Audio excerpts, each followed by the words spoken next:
예, 첫 번째 시황 부분 전부 설명을 드렸고요. 이제 두 번째 시간에서는 이 종목은 왜라는 시간을 가지면서 이제 종목에 대한 언급을 드릴 텐데, 일단은 역시 그 파워포인트 자료 굉장히 많이 준비를 했습니다. 아직까지 지금 설치를 못 해놔서 다시 한번 실판을 보면서 여러분들께 설명을 드려야 될 것 같습니다. 오늘 시장에서 굉장히 화두가 됐었던, 최근에 가장 화두가 됐었던 업종이 뭐가 있죠? 종목이? 일단은 그 종목 기준이 내추럴 엔터텍입니다. 그래서 그 내추럴 엔터텍 같은 경우에 여러분들께서 뭐 더 잘 아시겠지만은 몇 가지 기준점을 좀 잡아서 설명을 드리도록 하겠습니다. 일단 첫 번째 기준은 자, 내추럴 엔터텍이 되겠고요.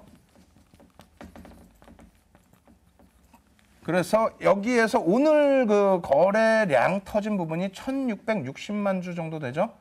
예, 그렇게 되고, 그리고 두 번째로는 변동성이 굉장히 커졌습니다. 그래서 변동성 확대 부분. 그리고 이제 그 재료 내용으로 좀 놓고 보시게 되면은 일단은 백화수호라는 부분이죠. 백화수호 부분이 세 가지로 지금 나뉘어져 있어요. 이 사건에 대해서 일단 첫 번째로는 가장 그 중요한 부분은 사실상은 식약청입니다. 식품, 약품, 안전처죠. 청이 아니고. 그리고 두 번째로는 뭐 내추럴 엔도텍, 당사자죠. 그리고 세 번째 중요한 부분은 일단은 지금 이제 한국소비자원입니다. 한국소비자원 쪽에서 사실상 지금 백하수호, 그러니까 하수호라고 지금 뭐 시장에서 흔히 일컬어지고 있는데요. 하수호 부분에 있어서 이 부분에 그 제대로 된 상품을 사용한 것이 아니다. 그래서 많은 그 시중에 나와 있는 상품 중에서 백화수호를 사용한 상품이 없고 다른 그 원료를 사용해서 움직임을 줬기 때문에 그렇기 때문에 이 부분은 뭐 회수를 해야 되고 뭐 여러 가지 문제가 있다라고 이제 얘기를 한 것입니다. 그래서 이 부분에 대해서 뭐 그 내추럴 엔터텍 1조 6천억이 넘는 이런 업체가 4거래일 연속 하한가에 진입이 돼버렸죠. 그래서 이러한 부분을 이제 날짜별로 제가 다시 한번 정리한 부분을 PPT 부분으로 설명을 드리겠습니다. 그래서 지금 저도 막 식은땀이 어마어마하게 나고 뭐 정신이 없는데 일단은 뭐 자료는 준비를 많이 했는데 제가 문제가 지난주부터 해서 계속 발생이 됐어요. 그래서 PPT 부분에 대한 설명 부분을 좀 많이 놓치고 있는데 지금부터 해서 뭐 PPT 화면 놓고 보여드리면서 여러분들께 또 설명을 드려보도록 하겠습니다. 그래서 일단 그 4월 22일이죠. 4월 22일 날 어떻게 됐습니까? 소비자원에서 한국소비자원에서 문제 제기를 했죠. 문제 제기를 하면서 장중에 내추럴 엔더텍 같은 경우가 이제 장중 하한가로 그 미끄러져 내려가는 그런 흐름이 나오게 됐는데 일단은 그 22일부터 사건 일자 그 내용을 자료화면 놓고 보면서 설명을 드려보도록 하겠습니다. 화면이 지금 준비가 아직 안 돼 있는데요. 장중에 나왔던 내용이죠. 어떤 내용입니까? 한국소비자원에서 사실은 내추럴 엔더텍 같은 경우에 이제 그 바로 연결돼서 문제가 됐던 부분이 아니고 장중에서는 약간 혼란이 왔었을 겁니다. 왜냐하면 뉴스 내용이 조금 있다 나왔거든요. 그러니까 뉴스 내용이 다 그 백하수호 관련된 내용들이 전체가 다 나왔기 때문에 그에 연관된 내추럴 엔더텍이 동반적으로 흘러내려갔던 부분이죠. 어찌됐건 22일 날 한국소비자원은 내추럴 엔더텍 백수호 원료 시험 검사 결과가 이어부피소라는 것이 검출이 됐다. 그러니까 다시 얘기한다면 백수호의 원료가 최상품의 기준이고 당연히 저것을 써야 되는데 재배 기간이 좀 더 짧고 가격이 조금 더 저렴한 이어부피소가 검출됐다라고 한국소비자원에서 발표를 하게 되면서 굉장히 큰 폭의 그 반향에 일어났던 부분이 되는 거죠. 그것에 대해서 당연히 내추럴 엔더텍 같은 경우에는 잘못된 검사 방식이다. 이거는 뭐 식약처의 공인된 검사 방식을 무시한 것이다. 그래서 이 부분에 대해서는 전혀 우리는 인정할 수 없고 그리고 이어부피소가 뭐 검출되지 않은 그런 샘플로 식약처가 유전자 검사를 통해서 그 결과를 발표했는데 왜 이러한 소비자원에서의 발표 때문에 우리가 피해를 봐야 되느냐 강력하게 반발했습니다. 그렇지만 일단은 뭐 주가는 하한가에 진입을 해버리고 말았고요. 23일에도 역시 마찬가지입니다. 식품의약품안전처에서는 일단은 그 내추럴 엔터텍에 대해서 뭐 재조사를 하고 있다라고 발표를 했죠. 그리고 내추럴엔터텍의 이제 대표이사도 직접적인 해명에 나서게 됐는데 문제는 뭐냐면 이러한 부분에 있어서 이제 그 한국 소비자원도 전혀 뒤로 물러서지 않았다는 거예요. 계속해서 지금까지도 자기네들의 그 검사 방식은 맞다라고 얘기를 하고 있고 내추럴엔터텍 같은 경우에도 아니다, 잘못됐다 이런 공방이 계속 지속되고 있는 상황입니다. 그러던 상황 속에서 뭐 24일 이후에 그럼 또 놓고 보시게 되면은 뭐 한국거래소시장감시본부를 포함해서 금융당국이 내부 조사를 하고 있다라는 부분이 내부자 정보를 통해서 내부의 그 뭐 연구소장이라든가 이런 분들이 매도한 부분, 자기 주식을 매도한 부분에 대해서 불공정 거래, 그러니까 정보를 이용한 거래가 아니냐 이런 부분도 검사를 하고 있고요. 그리고 공매도 세력에 의한 또 그런 내용들이 있죠. 그런데 그런 부분도 이제 그 지금 뭐 금융당국에서 조사를 하고 있다 이렇게 얘기가 나와 있는데 일단은 매도 부분은 조금 잘못 알려진 게 있어요. 뭐 어느 쪽을 두둔하자는 게 아니고 일단 그 임직원들의 매도 부분은 날짜 기준에서 물론 그 소비자원에서 물건을 원료를 회수해 갔을 때 기준으로 따진다면 그 이유가 되긴 하겠습니다만 만약에 그것을 진짜 매도의 목적으로 잡는다면은 가지고 있는 물량 전체를 다 매도를 했겠죠. 그런 부분은 일단 아니기 때문에 그러한 오해 부분은 조금은 이제 좀 풀어나가야 되지 않을까 이렇게 말씀을 드리겠고요. 어찌됐건 뭐 그날 이후에 그 계속해서 이제 시장에서 화두가 되고 있는 부분인데 일단은 27일 날 가장 중요한 부분이 이사회를 개최를 합니다. 그렇게 하면서 100억 원 규모의 자사주 매입 그리고 임원 보유 주식에 대해서 자율적인 매도 제한 결의 6개월간은 매도 않겠다. 이것을 자율적으로 결의를 했습니다. 근데 이제 뭐 자사주 매입 부분도 솔직히 말은 조금 있어요. 자산 그 현금성 자산이 150억 정도가 되는데 그중에 100억을 누구를 위한 매수냐는 거죠. 물론 개인 투자자분들을 위해서 100억 원 규모의 자사주 매입하는 부분도 있습니다만 한 이 부분에 대한 논란도 일부는 있다. 이렇게 염두를 해두시기 바랍니다. 그러고 나서 이제 28일 오늘입니다. 오늘 기준에서 어떻게 됐습니까? 4거래일 연속 하한가를 탈피를 했어요.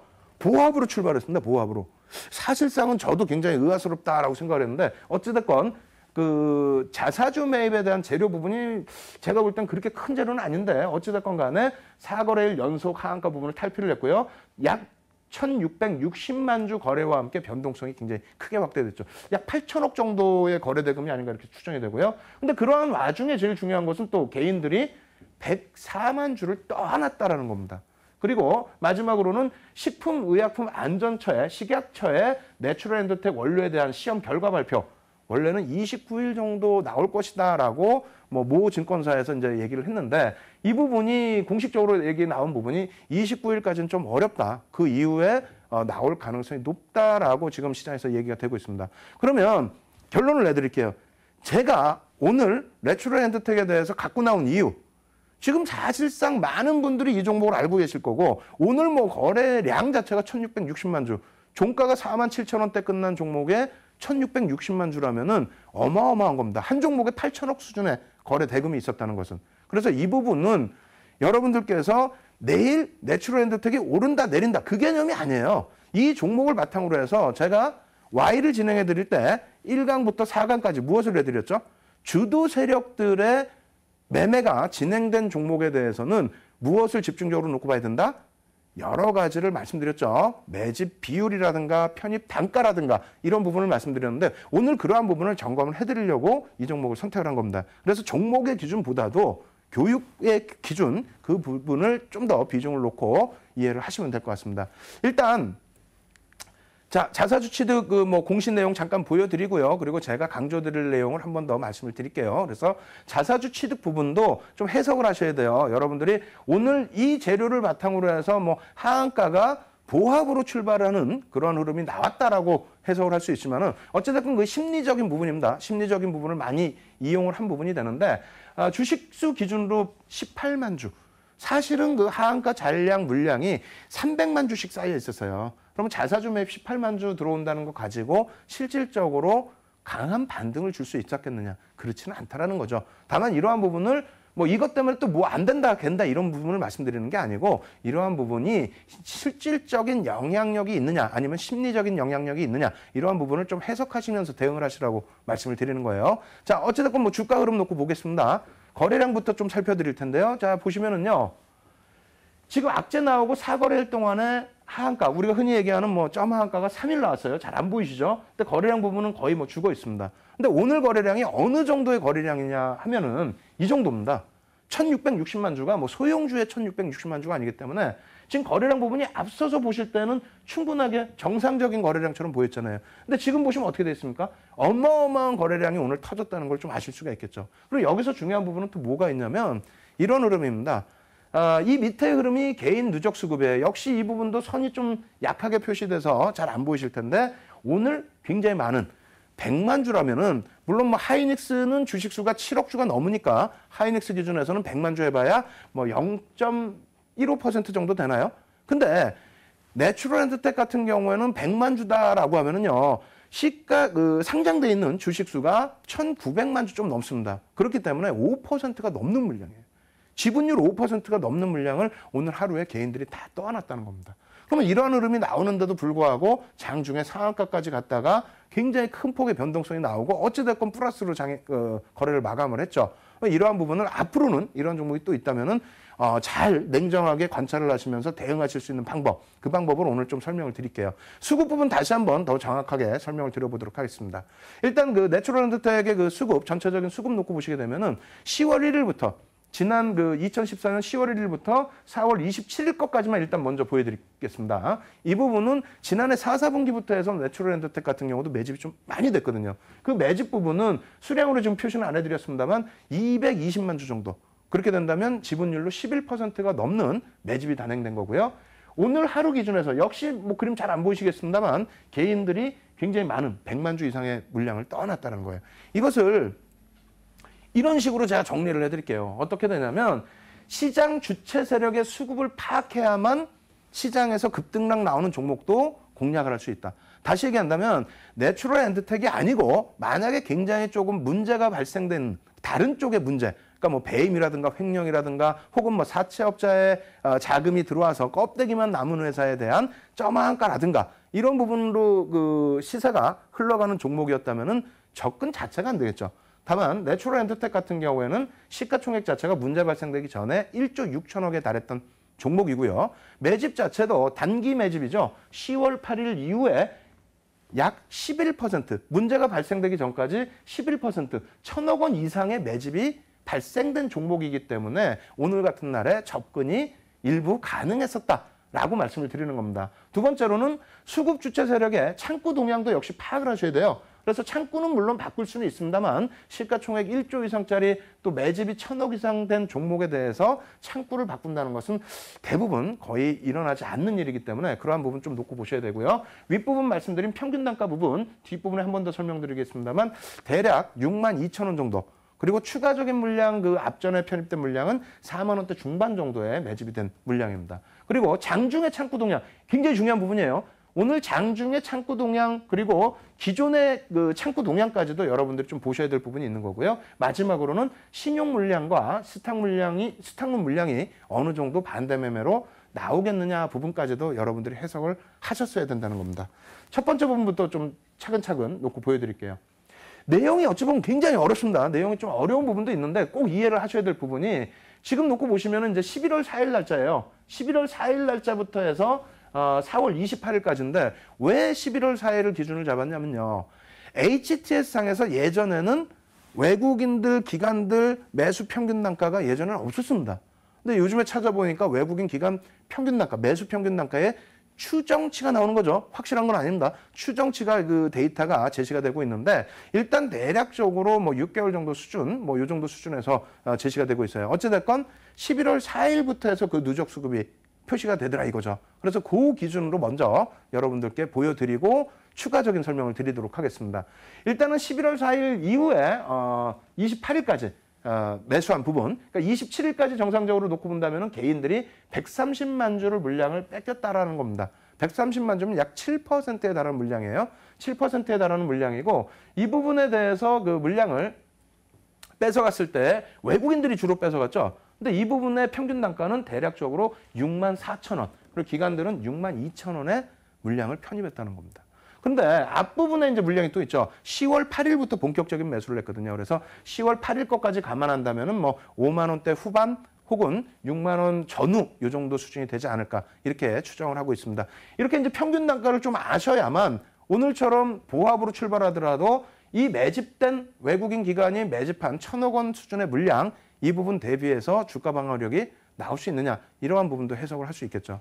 자, 추가적으로 또 놓고 봅니다. 11월 4일부터 4월 28일까지의 수급 부분에서 다시 놓고 보시면요. 오늘 어떻게 됩니까?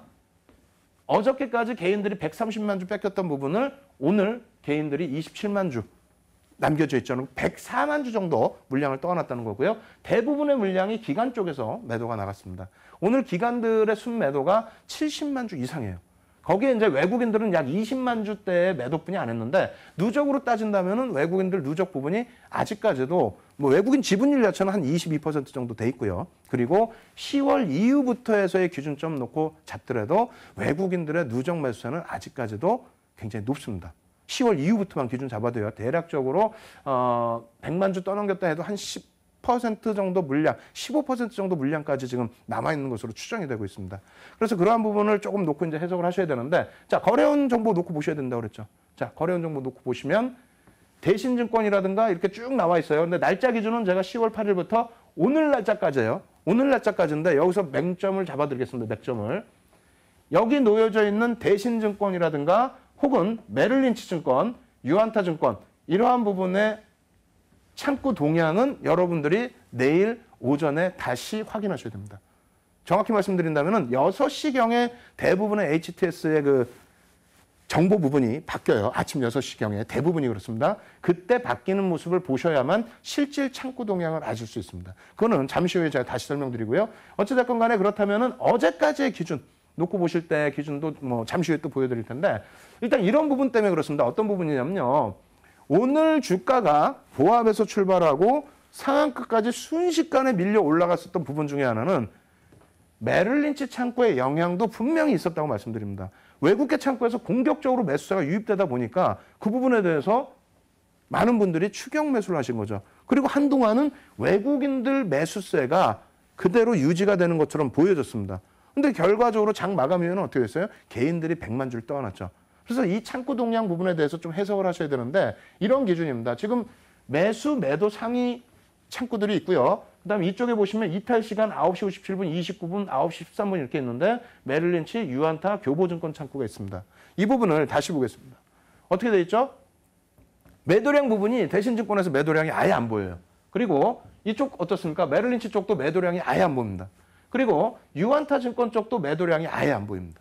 여기도 마찬가지예요. 교보증권 쪽도 매도량이 아예 안 보입니다. 무슨 얘기냐면 다시 이렇게 놓고 보시죠. 오늘 그 거래량 부분에 있어서의 상위 종목군들입니다. 순매수 상위 기준이 되는데 놓고 보시게 되면은 전부 순매수로 잡혀요. 여기서 하나 잘 생각해 보십시오. 메릴린치는 외국계니까 그렇다고 치더라도 대신증권의 개인 투자자분들 단 한 분이라도 매도를 안 했겠습니까? 마찬가지로 유안타 증권, 교보증권의 단 한 명이라도 매도를 안 했겠습니까? 아니겠죠. 지금 그렇다면 이 전 증권사 마찬가지입니다. 어떤 특정 증권사가 아니고 이 시스템, 그러니까 그 코스콤으로부터 시세 정보를 받아오는 과정 속에서 이처럼의 오류가 발생될 수 있다는 겁니다. 매도 부분이 분명히 있는데도 불구하고 매도세가 표시가 안 돼서 여러분들이 약간의 착시 현상, 특히 메릴린치 같은 창구에서의 외국계 창구에서의 매수 이후에 외국인으로 추정치가 나오고 그러고 나서 그 이후의 흐름에서는 실질적으로는 개인들이 물량을 떠안는 흐름들. 이해하시기 좀 어려우시죠? 어려우시더라도 이건 이해를 하셔야 됩니다. 이해하셔야 될 부분은 창구 동향을 장중에 이해를 못하시게 되면 특히 거래량이 굉장히 크게 터지는 상태에서 창구 동향을 제대로 이해를 못하시게 되면은 그 부분에 대해서 굉장히 큰 낭패를 보실 수 있다는 겁니다. 어떤 식으로요? 지금처럼 분명히 외국인들이 어떻게 했다? 매수를 했다고 생각을 하는데 실질적으로 장을 끝나고 놓고 봤더니 어떻게 됩니까? 매수가 아니라 오히려 외국인들도 수십만 주의 매도, 1% 이상의 오늘 매도를 했어요. 그리고 기관들도 어마어마한 3% 이상의 매도, 양쪽 합산해서 5% 이상의 매도. 그렇게 된다면 주가 흐름이, 향후 주가 흐름이 어떻게 되겠어요? 물론 아직까지는 외국인들이 오늘 100만 주를 떠넘겼다 할지라도 110만 주 정도, 그리고 외국인들 기준에서는 조금 더 많은 물량을 가지고 있기 때문에 아직까지는 시세가 뭐 끝났다, 반등이 안 나온다 이렇게 단언할 수는 없습니다. 다만 창구 동향 맹신하시면 안 된다는 부분을 강조를 드리는 거고요. 그리고 전체 수급이 어떻게 진행되는지를 확인하셔야만 대응이 가능하고 오늘 같은 장에도, 오늘 같은 날에도 이 종목에 대해서 수익을 내실 수 있는 기준이 설정될 수 있다. 이 부분을 말씀을 드리는 겁니다.